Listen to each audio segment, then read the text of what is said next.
This is getting irritating. As you know, I've been putting up the MVP rankings the last few weeks, and it got me some pretty interesting, annoying, but also helpful discussions. But one caught my attention, to be honest. My friends had a site called RealGM, one of the biggest basketball forums in America.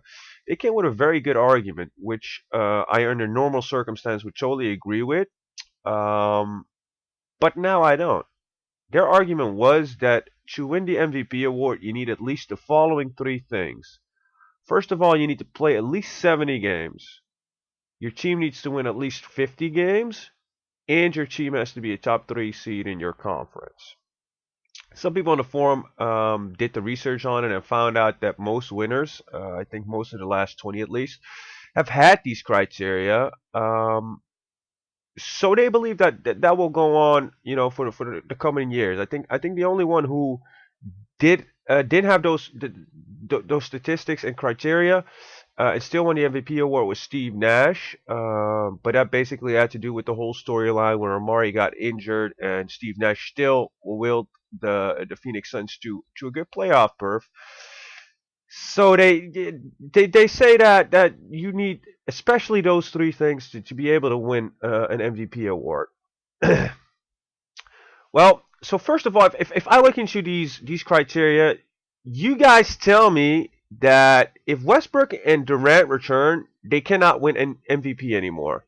Why? Because they can't play 70 games anymore because we've already played like 11, 12 games. So they can't do that anymore.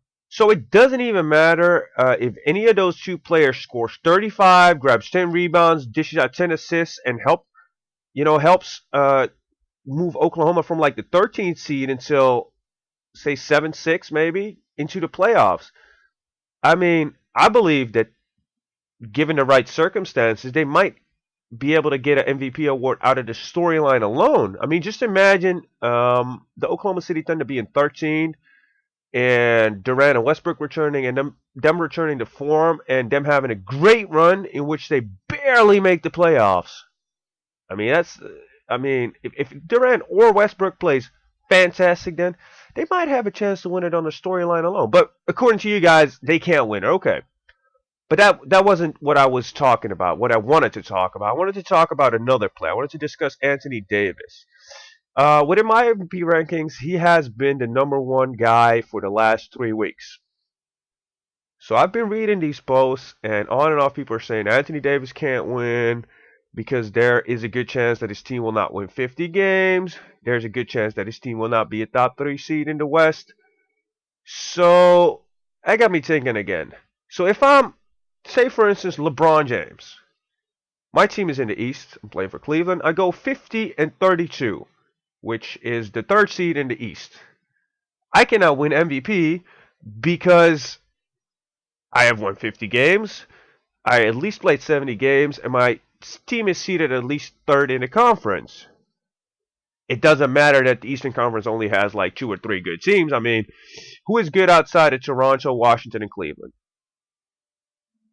Okay, the Chicago Bulls. That's four.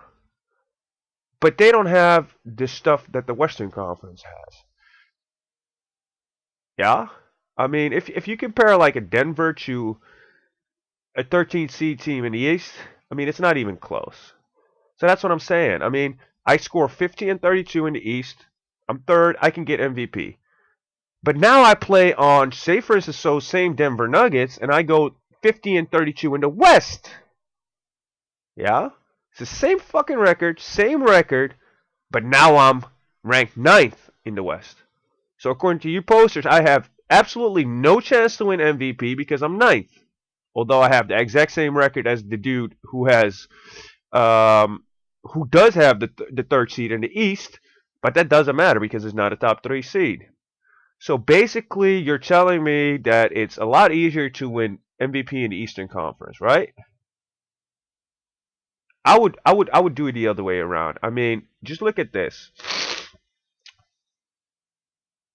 The Pelicans, first of all, play in the Western Conference. We can all agree on the fact that the Western Conference is better competition, more good teams, more teams that could have a playoff berth, right? Secondly, the Pelicans play in the hardest division in the league. Within their division, everybody is above 500. I mean, not even half the Eastern Conference is above 500. But in their division, everybody's above 500. So that means you play 16 games against teams that are above 500 within your own division. I'm not even talking about the conference. I'm only talking about the division. So doesn't that give Western Conference teams more chance to win an MVP? Because they're playing better opponents. They're having more competition within their conference. The point being is that I believe if everybody would keep up the exact same stats as they are doing right now, keep up the exact same record that they have right now, and ride out the season just as they started the first 3 weeks of the season, I will guarantee you that Anthony Davis will be the winner of the MVP. Yeah, according to you guys' criteria, he won't have a top 3 seed, so he can't get it according to y'all. But I tell you, he is gonna get it if this stays the same. Yeah? To put it into perspective a little bit, right? To determine MVP, I use a formula which consists of two things: your play, aka stats, about 12 categories, I think, and a team's play, which is obviously very important too, because yes, it is important that your team wins. If we only look at the individual play, then the difference between the best player, which is Anthony Davis individually right now, and the 10th best player in the NBA, which is Pau Gasol at this point, is 14 points. Yeah. For reference, the difference between the number 2 and the number 10 is only 5 points. So that means the number 2 is 9 behind the number 1. So the difference between Pau Gasol and LeBron James is smaller than the difference in statistical output between Anthony Davis and LeBron James.